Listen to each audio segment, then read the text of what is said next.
Well, hello and welcome once again to another edition of Pray on This. I'm your host, John Pray. Hit that like button, subscribe, turn on notifications. It helps out the channel and it doesn't hurt you. And if not, join me over on Rumble. So, as I said, I would not be doing a lot of videos over the summer because not a lot of politics goes on in the summer yet. This summer seems to be different. And I'm going to explain why. First of all, I'd like to bring up a few things. Do you, as a Canadian, feel more safe in our country now than you did before? Justin Trudeau tells you you're more safe with the passing of Bill C-11 and Bill C-18. Yet, about the only thing it seems to have done is cut off news sources and given him the power to determine what you get to see. Whether people want to hear this or not on his side of the fence, that's censorship, and that makes us less free. I don't believe that any of us are better off by being less free. And we all have to answer a question. How much freedom are we willing to allow the government to take from us before you feel uncomfortable?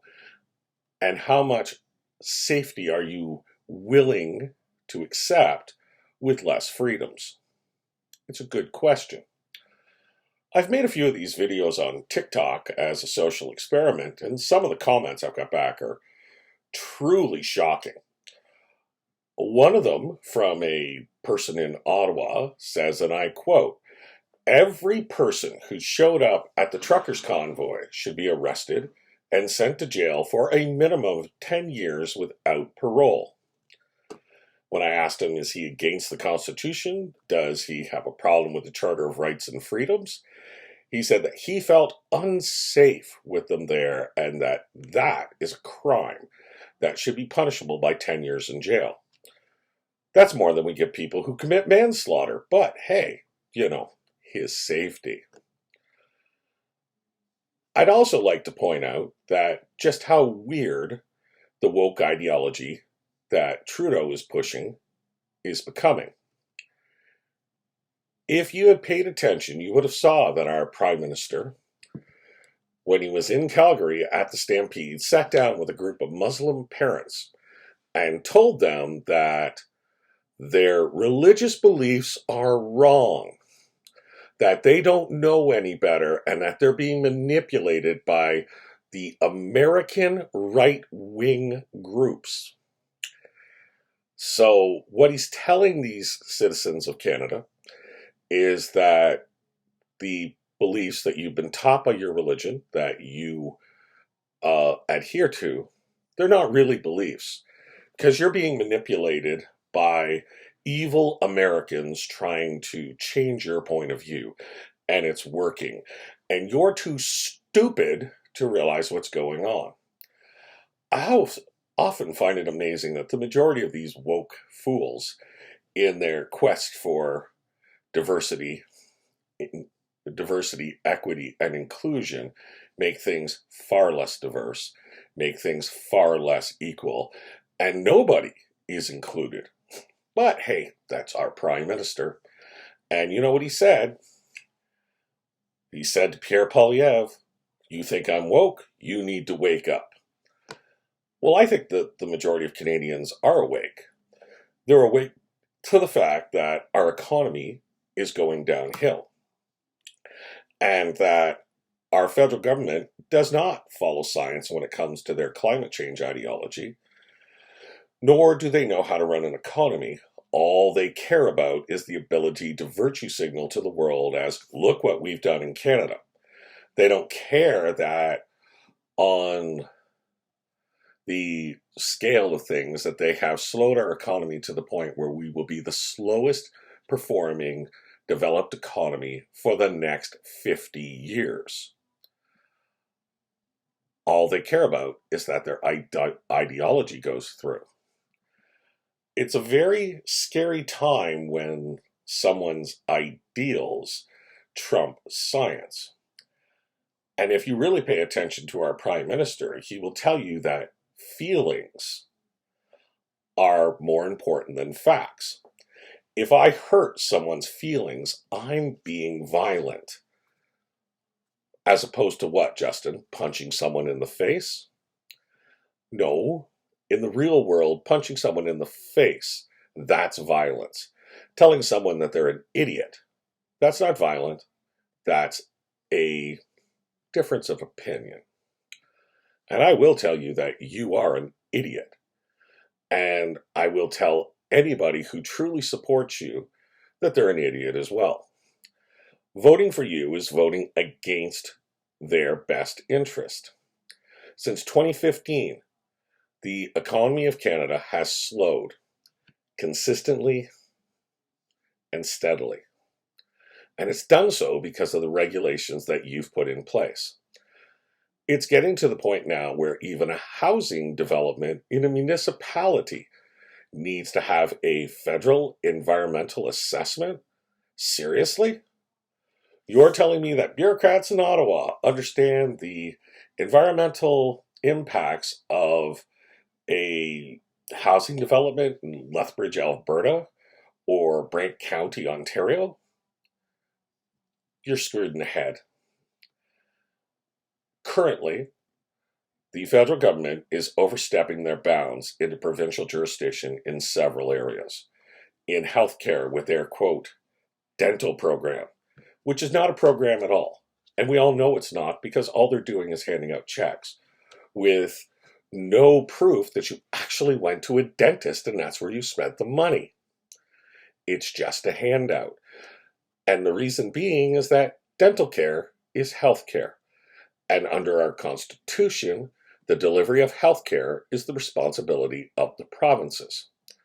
Demanding that all electrical grids must meet federal standards and that it's a one-size-fits-all policy, that again is stepping into provincial jurisdiction. The way that electricity is created in Quebec versus the way it can be created in Alberta, or the way that it is created in Nova Scotia versus the way that it is created in Ontario are vastly different. They're vastly different because of geography and because of what will work in those areas. You're even being disingenuous when you come to talking about Canada's carbon footprint. We are 1.5% of the world's contribution to CO2 into the atmosphere. In other words, our massive country, the second largest landmass in the world, could disappear tomorrow, and it won't make a difference. But you know what will make a difference? Exploration of natural gas. Putting that natural gas into pipelines and getting it to tidewater. Converting that natural gas to a liquefied product. Putting it on ships and sending it to Europe, to Asia, to Africa. So you can displace dung. For those of you who don't realize this, there are places in the world where they burn dung as fuel. Wood and coal, which are far, far dirtier sources of fuel and far greater producers of CO2 and atmospheric gases. But no, you don't want to do that. You don't want Alberta, Saskatchewan, and Quebec, for that matter, which is sitting on 1 trillion cubic liters of natural gas. No, you don't want that explored. You want that kept in the ground here. You don't want our economy to succeed. And you just want to be able to virtue signal. The fact of the matter is Canada could do far more to lower greenhouse gases and make this world a better place if we exploited our natural resources and sold those natural resources to developing countries. But that's not really what you want to do. What you really want to do is keep the developing nations down. You don't want them to climb to the same standard of living as we have. And for those in this country who don't want to face the facts, we have climbed to the standard of living we have because of cheap, readily available energy. That energy, which gives us lights, running water, heat, gives us the ability to travel, to transport goods, to cool, to refrigerate. These are all things which make the modern life possible. And the more expensive you make energy, the less likely we are to maintain that standard of living. But our Prime Minister doesn't want to do that. He just wants to virtue signal. He doesn't want you getting on a plane, but he sure as hell wants to get on one. He doesn't want you traveling in a motorcade of 40 or 50 cars, but he gets to. He doesn't want you being able to live a good life, whether he keeps telling you he does or not. All the evidence of every one of his environmental and economic policies say that he is against you. So I want you to ask yourself these questions, especially if you're considering voting for the Liberal Party of Canada or the New Democratic Party of Canada whenever the next federal election comes. And for those of you who may comment that, oh, it's not coming till the fall of 2025, you could be right, but every piece of empirical evidence says you're wrong, and more than likely it's going to come in the spring of 2024. But ask yourself this question. Are you better off today than you were under Justin Trudeau? Do you require government assistance today that you didn't require before he became our Prime Minister? Are you accepting government checks for rent, for food, for your dental care for your kids? Did you always have to accept that? These are questions that we must answer, because I will tell you what, I bought a home in 2014 in the county of Brant. I spent $270,000 buying it. And for years before I bought that home, real estate in my county went up an average of about 4% a year. Pretty standard. Nothing major.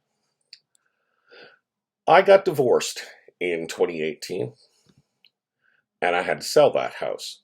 And in 4 years, 3 of them, actually about 2.5 under Justin Trudeau, the price of my house more than doubled. The funny part is the house that I sold in 2018 for just under $500,000 sold again recently for $1.25 million. Now, how does a property go from being worth roughly $250,000 in 2014 to being worth $1.25 million in 2023? There's only one reason. It's bad management. And that cannot be affected by world inflation. It cannot be affected by the war in the Ukraine. Because quite truthfully, real estate is local. It's the one thing that is local. And whether you love Pyar Polyev or you hate him, he's absolutely right. The price of a house in Canada in 2023 is double that of the United States, even though in terms of land mass, we are 1/3 larger. But why? Why? I think the major reason as to why, and no, I was never a Trump fan. However, the man did run a business. And he knew what was good economic policy and what was bad economic policy. And from 2016 to 2020, to be more accurate, January 2017 to January 2021, the United States had a president who understood economics, where from October of 2016, this country has had a cockwomble in charge of our economy. Someone who in his life has never had to balance a budget because he has lived off the trust fund and family wealth that was created by his grandfather. And you want to know how Grandpa Trudeau created that wealth? The Trudeau Oil Company. It's amazing that a trust fund baby, a rich kid who has never had to worry about anything, now bites the hand of where his wealth came from. These are all things to think about, but in the world in which we live, and in the country in which we live, where we have seen our economy stall, where we have seen our government have to pay billions of dollars in tax breaks to get two automotive companies to come to Canada for a total of what? 7,000 direct jobs? In a country of 40 million people, that's not a lot of jobs. But in the meantime, he's willing to kill the biggest industry in this country, which directly employs 500,000 Canadians and indirectly employs 5 million more. You need to ask yourself, what type of country will we be if Justin Trudeau succeeds? No prime minister has ever diversified an economy in this country as much as Justin Trudeau has. The only other one that ever came close was his father, Pierre Elliott Trudeau. And as we look back with 2020 vision, with the historical eye, those who loved him during the 70s can now see where he was a unmitigated disaster of a prime minister that took 14 years after he was out of office to even start to right the ship. How many more years are we going to be in trouble because of his cockwomble son? We need to wake up in this country, because the socialist direction that Prime Minister Trudeau is taking us guarantees only one thing. Socialism has never worked. It never gives prosperity except to the ruling elite. What it does is it does give us equality. It makes every one of us equally poor. That's your mid-July thought, and that, as always, is Pray on This. Have a lovely summer, and I hope to see you soon.